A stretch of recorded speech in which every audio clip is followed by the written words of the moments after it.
मोदी सरकार आने वाले वक्त में नौकरियां देने पर मिशन मोड में फोकस करेगी। प्रधानमंत्री के आधिकारिक हैंडल से ट्वीट करके इसकी जानकारी दी गई है। ट्वीट में लिखा गया है कि पीएम नरेंद्र मोदी ने सभी विभागों और मंत्रालयों में मानव संसाधन की स्थिति का जायजा लिया। इसके बाद पीएम मोदी ने निर्देश दिया कि सरकार आने वाले 1.5 साल में मिशन मोड में 10 लाख लोगों की भर्तियां करे। प्रधानमंत्री मोदी ने ट्वीट कर लिखा कि सभी विभागों और मंत्रालयों में मानव संसाधन की स्थिति की समीक्षा की और निर्देश दिया गया है कि सरकार द्वारा अगले 1.5 साल में मिशन मोड में 10 लाख लोगों की भर्ती की जाए। रोजगार के मुद्दे पर मोदी सरकार को विपक्ष लगातार घेरता रहा है। कांग्रेस नेता राहुल गांधी समेत अन्य नेता बार बार रोजगार पर कही गई पीएम मोदी और बीजेपी की बातों को याद दिलाते हैं। खासकर हर साल 2 करोड़ नौकरियों के वादे पर विपक्ष के तमाम दल और नेता मोदी सरकार को घेरते रहे हैं। चुनावों में भी ये मुद्दा बनता रहा है।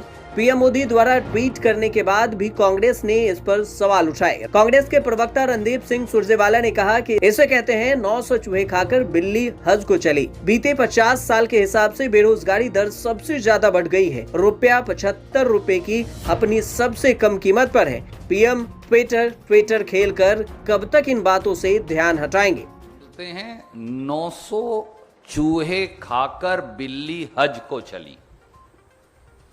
इस देश में 50 साल की सबसे भयंकर बेरोजगारी है।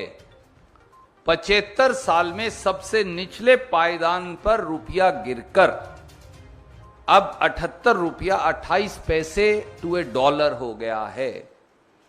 इस देश में 28 लाख सरकारी नौकरियां खाली पड़ी हैं। इस देश में प्रजातंत्र और संविधान को बुलडोजर के नीचे रोन दिया गया है।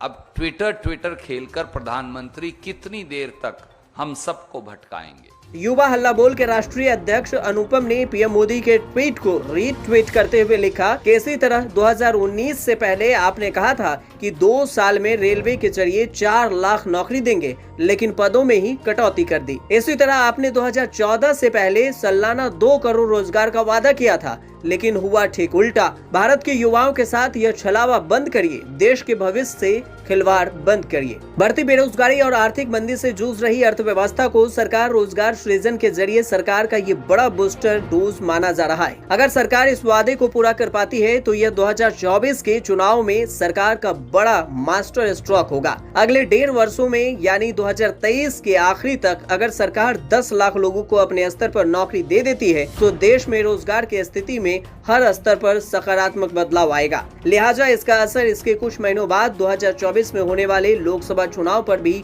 पड़ना तय माना जा रहा है। Bureau report.